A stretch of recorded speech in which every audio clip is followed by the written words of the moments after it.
태양이 빛을 퍼뜨려 세상을 밝히듯 신은 의식을 퍼뜨리며 이 우주를 만들어갑니다. 태양빛이 태양의 일부이듯 우리의 의식도 근원의 일부이죠. 그저 지금 여기에 존재하는 것, 바로 그것이 신의 뜻과 하나 되는 길입니다. 안녕하세요. 성공을 듣다입니다. 우리는 나는 여기 있고 세상은 저 밖에 있다고 생각하며 자신과 세상을 분리해서 바라봅니다. 그럴수록 세상은 멀게만 느껴지고 삶은 버겁게 다가오죠. 내가 곧 우주고 우주가 곧 나다. 영적 작가 에크하르트 톨레는 우리는 모두 하나의 본질과 연결되어 있다고 말합니다. 우리가 곧 의식임을 깨달으면 두려움도 불안도 없이 세상을 온전히 경험할 수 있게 된다고 하죠. 이번 영상에서는 존재란 무엇인지, 그리고 어떻게 더 깊고 자유로운 삶을 살아갈 수 있는지 다루어 보았습니다. 그럼 시작하겠습니다. 의식이란 무엇일까요? 많은 과학자들은 의식을 뇌의 화학적 작용으로 설명합니다. 신경세포가 신호를 주고받고 그 과정에서 의식이 생긴다고 보는 거죠. 일부 과학자들은 다른 가능성을 연구하고 있습니다. 그 중 하나는 뇌가 의식을 만들어내는 것이 아니라 의식을 받아들이는 역할을 한다는 가설입니다. 라디오를 떠올려 보세요. 라디오는 소리를 직접 만들지 않습니다. 신호를 받아서 그걸 소리로 바꿔주죠. 저는 인간의 뇌와 우주적 의식의 관계도 비슷하다고 생각합니다. 의식은 개별적으로 존재하는 게 아닙니다. 모두 하나로 연결되어 있습니다. 여러분과 제 의식이 분리된 것처럼 보일 수 있지만 하나의 의식이 서로 다른 모습으로 드러나는 거죠. 그 의식은 사람에게만 머무르지 않습니다. 꽃에도, 동물에도, 모든 생명체에도 깃들어 있습니다. 심지어 돌이나 바람 같은 무생물도 같은 의식을 품고 있습니다. 즉, 이 우주는 하나의 의식, 하나의 본질로 이어져 있습니다. 그리고 우리 모두는 그 일부입니다. 과거에는 극소수의 신비주의자들만이 이를 깨닫고 말했습니다. 하지만 이제는 그걸 알아차리는 사람이 많아지고 있습니다. 그래서 여러분과 제가 지금 이런 이야기를 나누고 있는 거죠. 그렇다면 그 하나의 의식은 무엇일까요? 우주의 본질은 어디에서 오는 걸까요? 그 비밀은 우리를 둘러싼 이 거대한 우주 너머 초월적 차원에 있습니다. 그리고 그 중심에는 아주 단순하지만 깊은 진리가 있습니다. 바로 나는 존재한다는 사실입니다. 여러분이 확실히 말할 수 있는 건 단 하나입니다. 나는 존재한다. 오직 이것뿐입니다. 나는 이것이다. 나는 저것이다와 같은 설명은 필요 없습니다. 그냥 나는 존재한다는 사실만으로 충분하죠. 이 메시지는 오래전부터 전해져 왔습니다. 구약 성서에서 모세는 하나님께 묻습니다. 당신은 누구십니까?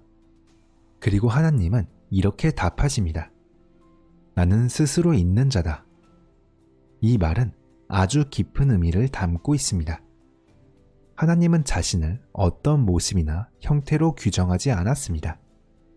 그저 나는 존재한다 라고만 하셨죠. 이것이 바로 존재의 본질입니다. 구약 성서에서는 또 다른 아름다운 문장이 있습니다.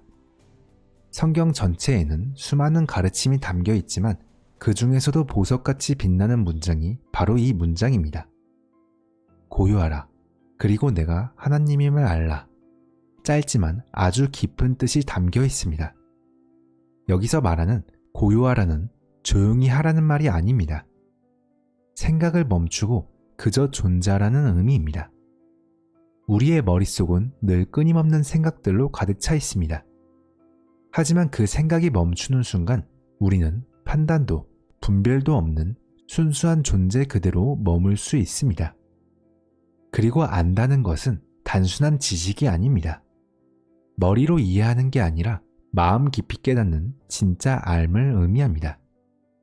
즉, 고요함과 존재, 그리고 진짜 알은 분리된 게 아닙니다. 모두 하나로 이어져 있죠. 이게 바로 깨달음의 시작입니다. 이런 깨달음은 책으로는 알 수 없습니다. 직접 느끼고 경험해야만 진짜 알게 되죠. 그리고 머리로만 이해하려 하면 오히려 멀게 느껴질 수도 있습니다. 논리를 넘는 더 깊은 알미 있습니다. 우리는 그걸 지혜라고 부릅니다. 지혜는 많이 아는 게 아니라 삶을 이해하고 조화를 이루는 힘입니다. 지능과는 다르죠. 계산이나 분석보다 삶을 깊이 껴안는 능력입니다. 지금 우리에게 필요한 것도 더 높은 지능이 아닙니다. 진짜 필요한 건 더 깊은 지혜입니다. 고요하라. 그리고 내가 하나님임을 알라. 이 말은 단순한 종교적 가르침이 아닙니다. 존재, 즉 신 그 자체를 의미합니다. 우리가 고요해질 때 생각과 판단을 넘어선 순수한 존재를 깨닫게 됩니다. 그렇다면 신이란 무엇일까요? 저는 신에 대해서 잘 말하지 않습니다. 신은 말로 다 설명할 수 없을 만큼 크고 깊은 존재이기 때문입니다. 한번 생각해 보세요. 우리가 가진 말과 생각으로 신의 본질을 완전히 이해할 수 있을까요? 아무리 많은 말을 쏟아내도 신을 온전히 표현하기는 어렵습니다. 결국 언어는 그냥 소리의 조합일 뿐이니까요. 신의 진리를 말해주세요 라고 해도 겨우 몇 마디 말로밖에 설명할 수 없을 겁니다. 그래서 저는 신을 이야기할 때 비유와 상징을 자주 사용합니다. 그게 훨씬 더 진실에 가까울 수 있으니까요. 그리고 이 감각의 세계에서 신을 가장 잘 나타내는 이미지는 태양입니다. 태양은 쉬지 않고 빛과 에너지를 내어주며 생명을 이어왔습니다. 마치 영원히 지속될 것처럼 느껴지죠. 물론 언젠가는 사라질지도 모릅니다. 하지만 우리 인식 속에서 태양은 항상 그곳에 있는 존재처럼 느껴집니다. 만약 태양이 없었다면 어땠을까요? 지구의 생명은 존재할 수 없었겠죠. 우리가 숨쉬고 움직이고 살아갈 수 있는 건 모두 태양 덕분입니다. 여러분이 지금 느끼는 이 따뜻함도 모두 태양에서 왔죠. 이걸 신에 대한 비유로 본다면 신은 시간과 공간을 제약받지 않는 절대적인 존재라고 할 수 있습니다. 이 세상의 법칙을 넘어선 초월적인 존재죠. 하지만 신은 저 멀리 떨어진 곳에만 있는 게 아닙니다. 지금 이 순간 바로 여기에도 존재합니다. 그리고 그 존재는 끊임없이 이 세계로 퍼져나갑니다. 그 에너지가 모여 형태를 만들고 그 형태 안에서 생명이 태어납니다. 그리고 마침내 의식이 깨어나게 되는 거죠. 이 모든 과정은 처음에는 아주 단순하게 시작됩니다. 돌이나 광물처럼 그냥 존재만 할 뿐 스스로 변화하지는 않죠. 하지만 시간이 흐르면서 조금씩 변화가 시작됩니다. 마치 씨앗이 땅속에서 싹을 틔우는 것과 같습니다. 씨앗은 처음엔 단단하지만 시간이 지나면 조금씩 자라며 생명을 드러냅니다. 의식도 그렇게 서서히 깨어나기 시작합니다. 시간이 흐르면서 더 많은 생명이 태어나고 단순한 존재에서 생명체가 나오며 마침내 인간이 등장합니다. 그리고 인간의 마음은 점점 더 깊어지고 넓어집니다. 이 모든 건 신성이 흐르며 펼쳐지는 하나의 과정입니다. 태양이 빛을 퍼뜨려 세상을 밝히듯 신의 의식을 퍼뜨리며 이 우주를 만들어갑니다. 그렇게 모든 존재는 끊임없이 변화하고 성장해 갑니다. 우리도 그 흐름 안에 있습니다. 겉보기엔 각자 다른 존재처럼 보이지만 우리는 더 큰 의식의 일부죠. 마치 태양과 태양빛의 관계와 같습니다. 태양빛이 내 손을 닿는다고 해서 내 손 위에 태양이 있다고 말할 수는 없습니다. 빛은 태양에서 온 것이지만 태양 자체는 아니니까요. 그렇다고 그 빛이 태양과 아무 관계도 없는 건 아닙니다. 손에 닿은 햇살은 태양에서 나왔고 여전히 태양과 연결된 일부입니다. 태양빛이 태양의 일부이듯 우리의 의식도 근원의 일부입니다. 나와 의식은 사실 따로 떨어져 있지 않습니다. 그건 세상이 만들어낸 구분일 뿐 실제로는 하나입니다. 여러분은 우주의 본질과 이미 하나로 연결되어 있습니다. 이건 마치 파도가 처음엔 자신을 작은 물결이라 여기다가 나중엔 바다의 일부였다는 걸 깨닫는 것과 같습니다. 파도는 일어났다가 사라집니다. 하지만 언제나 바다와 하나입니다. 자신이 바다라는 걸 알게 되면 더 이상 높아지거나 낮아지는 것에 집착하지 않게 됩니다. 사라지는 것도 두렵지 않습니다. 왜냐하면 자신이 더 크고 끝없는 존재와 늘 연결되어 있다는 걸 알기 때문입니다. 그리고 바다는 파도를 통해 자신의 존재를 드러냅니다. 이와 마찬가지로 우주의 근원적인 의식도 여러분을 통해 깨어납니다. 그 의식은 어디 한 곳에 머무르지 않습니다. 여러분이 존재하는 바로 이 순간 그 의식은 스스로를 인식하고 있습니다. 이것이 바로 깨달음입니다. 가장 중요한 건 여러분이 곧 의식이라는 사실을 알아차리는 겁니다. 그렇다면 어떻게 하면 이걸 경험할 수 있을까요? 어렵지 않습니다.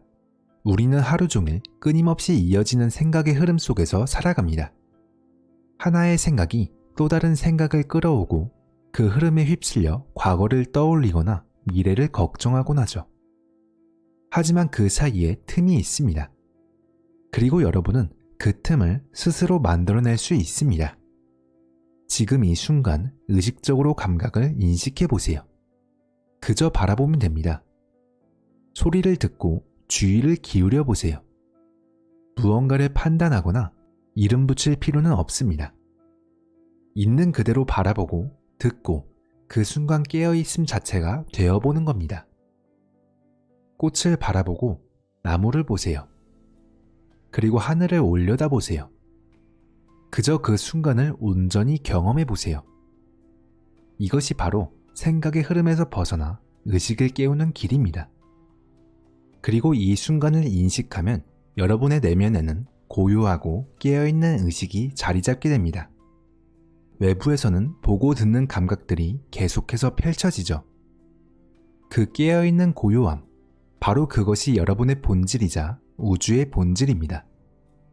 아주 단순하지만 강력한 영적 실천입니다. 가능한 한 자주, 특히 어딘가에서 기다릴 때나 불필요한 생각에 빠졌다고 느껴질 때 잠시 멈춰보세요. 그것이 바로 존재하는 법을 배우는 길입니다.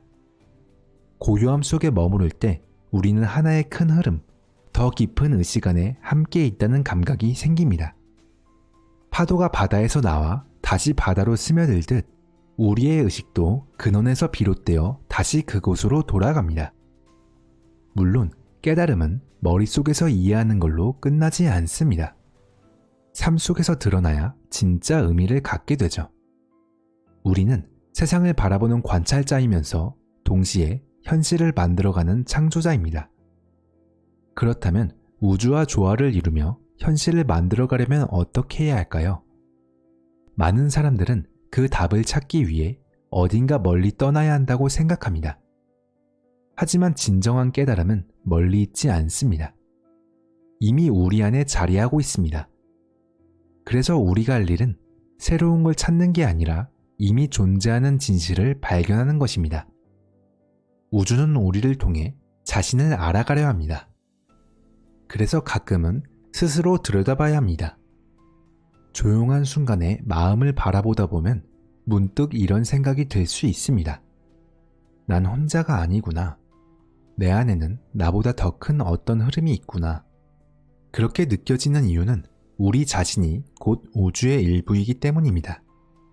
우주를 알고 싶다면 자신을 들여다보면 됩니다. 여러분이 곧 우주이고 우주도 여러분 안에 있으니까요.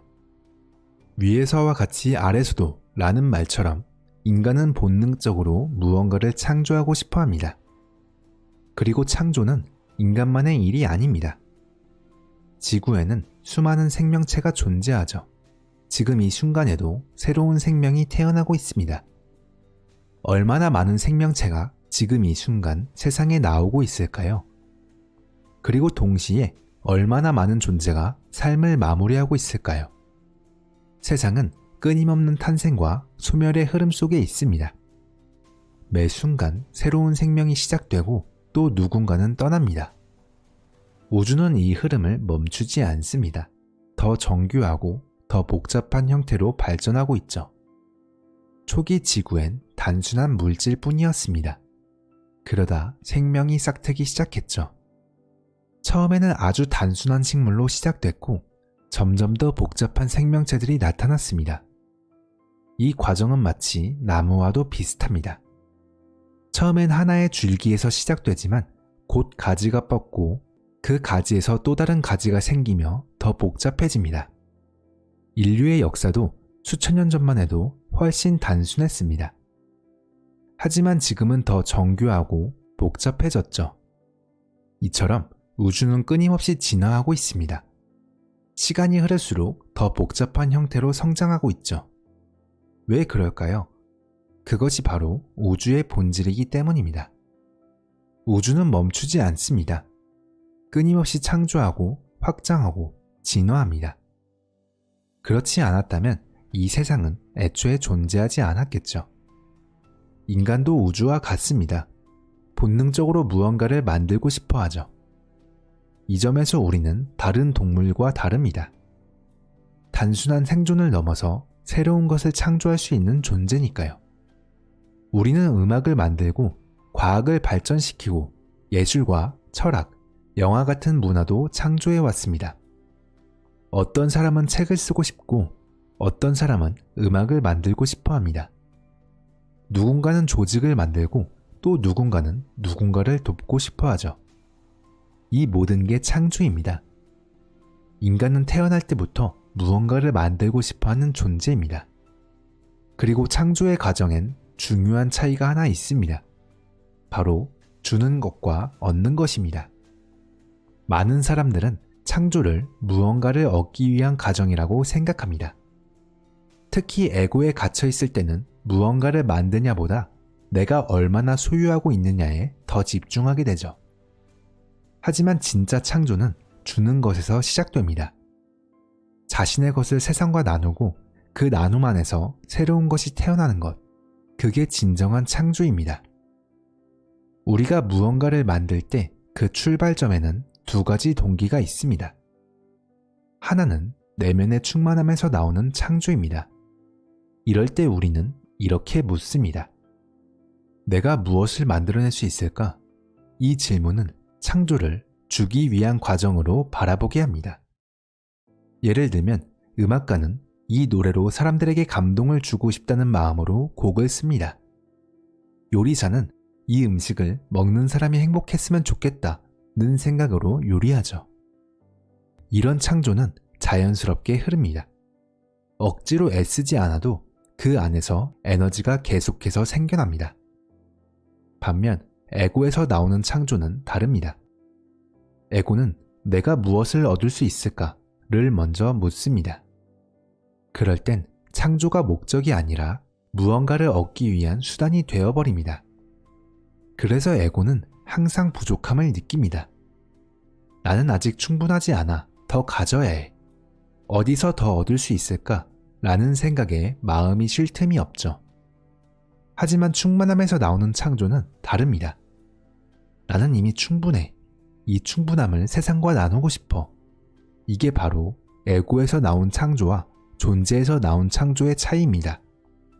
생각해보면 우리는 어떤 것을 원할 때 그 자체보다 그것을 통해 느끼게 될 감정을 더 원합니다. 예를 들어 멋진 차를 갖고 싶을 때도 차가 아니라 그 차를 타며 느낄 기분을 상상하죠. 특히 누군가가 나를 좋게 보기를 기대하곤 합니다. 그런데 만약 나를 볼 사람이 아무도 없다면 그 만족감은 생각보다 크지 않을 수도 있습니다. 왜냐하면 그런 감정은 비교 속에서 더 강해지기 때문입니다. 누군가가 더 좋은 차를 타고 있으면 괜히 부족한 느낌이 들고 반대로 내가 더 좋은 차를 타면 우월함을 느끼기도 하죠.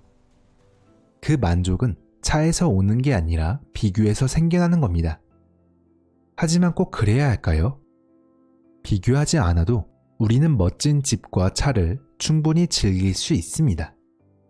제가 물건을 소유하거나 사용하는 걸 부정하는 건 아닙니다. 그게 자아를 채우기 위한 수단이 아니라 그 자체로 즐거운지 생각해 보자는 겁니다. 정성이 담긴 가구나 아름다운 건축물, 편안한 공간은 그 자체만으로 충분한 만족을 줄 수 있습니다. 여러분이 에고에서 벗어나 있다면 방이 20개나 되는 집을 갖고 싶다는 욕망은 생기지 않을 겁니다. 존재 자체가 나는 20개의 방이 필요해 라고 말하지 않기 때문입니다.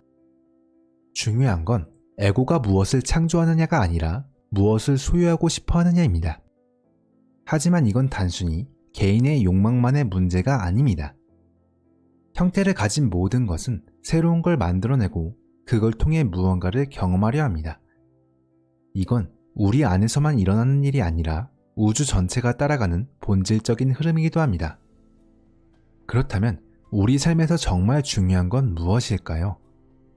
개인적인 욕심에 얽매이는 대신 우리 안의 본질이 드러나고 자연스럽게 빛나는 것, 그게 삶이 향하는 방향일지도 모릅니다. 예수께서 말씀하신 천국도 비슷한 뜻입니다. 사람들이 이해하기 쉽도록 비유를 통해 말씀하셨죠. 하늘을 생각해보면 그건 어떤 물체가 아닙니다. 그저 넓고 비어있는 공간이죠. 우리는 하늘을 만질 수도 없고 그 안에 들어가 있다고 느끼기도 어렵습니다. 로켓을 타고 올라가도 구름을 지나칠 뿐입니다. 지금 나는 하늘 속에 있다고 말할 수는 없죠. 하늘은 어떤 고정된 대상이 아니라 그저 열려있는 상태죠. 예수께서 하늘을 비유로 사용하신 것도 이 때문입니다. 그분은 우리 안에 있는 어떤 차원을 가리켰습니다. 그것이 바로 천국, 즉 내면에 존재하는 순수한 의식의 공간입니다. 그리고 그 의식이야말로 삶에서 가장 중요한 것이라 하셨습니다. 그것을 찾으면 나머지 모든 것은 자연스럽게 제자리를 찾게 됩니다.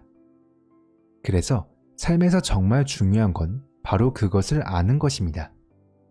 내면의 순수한 의식을 자각하는 것, 그때 우리는 세상에 기여하는 존재가 됩니다. 왜냐하면 작은 자아가 아니라 더 깊고 본질적인 에너지가 우리 안에서 표현되기 때문입니다. 그 에너지는 그저 존재하는 것만으로 세상에 빛을 비춥니다. 내 안의 신성이 삶을 통해 자연스럽게 표현되는 것이죠. 많은 사람들이 신의 뜻을 알고 싶다고 말합니다. 그렇다면 신의 뜻은 어디에 있을까요? 머릿속에 떠오르는 생각이 신의 뜻인지 아니면 단순한 내 생각인지 어떻게 구분할 수 있을까요? 그 해답은 지금 이 순간에 있습니다. 오직 현재에 온전히 머무를 때 우리는 우주의 지성과 연결되고 그 흐름과 조화를 이루게 됩니다. 그 순간 우리는 더 이상 신의 뜻을 찾을 필요가 없습니다. 그저 지금 여기에 존재하는 것, 바로 그것이 신의 뜻과 하나 되는 길입니다. 현재와 내면이 조화를 이룰 때 이게 신의 뜻일까? 라고 묻지 않게 됩니다. 존재하는 것, 그 자체로 이미 충분하기 때문입니다. 그리고 그렇게 존재하는 순간 우리는 더 이상 두려움이나 불안을 붙잡지 않게 됩니다. 삶은 맞서 싸워야 할 대상이 아니라 그 흐름 속에서 자연스럽게 경험하는 것이 됩니다. 신의 뜻은 멀리 있지 않습니다. 지금 여기 우리가 온전히 깨어있는 이 순간에 있습니다. 지금 이 순간에 집중하고 그 순간을 온전히 느끼는 것, 바로 그것이 의식의 빛을 삶 속에 가져오는 길입니다. 거창한 수행이나 특별한 장소가 필요한 건 아닙니다. 일상 속에서도 시작할 수 있죠. 숨을 천천히 들이쉬고 내쉬는 것, 눈앞에 있는 사물을 조용히 바라보는 것, 상대방의 말을 판단 없이 듣는 것, 이 모두가 깨어있음의 연습이 됩니다. 하루 중 몇 번이라도 자동적으로 반응하지 않고 의식적으로 멈추는 순간을 만들어 보세요. 그 짧은 멈춤 안에서 우리는 다시 연결되고 다시 중심을 찾습니다. 그렇게 조금씩 삶은 더 가볍고 깊어집니다. 이런 작은 실천들이 쌓이면 삶은 조금씩 달라집니다. 예전엔 무의식적으로 반응했지만 잠시 멈추고 바라볼 수 있게 되죠. 감정에 휩쓸리기보다 그 감정을 알아차릴 수 있는 여유가 생깁니다. 생각에 갇히기보다 지금 이 순간으로 돌아올 수 있는 힘이 자라납니다. 내면에서 나오는 고요함이 삶의 중심이 되기 시작하죠. 존재의 중심에 머무는 사람은 굳이 많은 말을 하지 않아도 전해지는 에너지가 다릅니다. 평온함이 자연스럽게 묻어나고 그 고요함은 주변까지도 따뜻하게 감싸죠. 이런 삶이야말로 우리가 세상에 줄 수 있는 가장 깊은 선물입니다. 우리가 지금 여기에 머물 수 있을 때 의식은 깨어나고 삶은 더 단단해집니다. 그 상태에서 나오는 말과 행동은 억지로 애쓰지 않아도 세상의 빛을 비추게 됩니다. 그 자체로 하나의 창조가 되는 것이죠. 지금 이 순간 잠시 멈추어 고요히 존재해 보세요. 그 안에 이미 삶의 본질, 의식의 빛, 그리고 여러분이 찾고 있던 모든 것이 담겨 있습니다.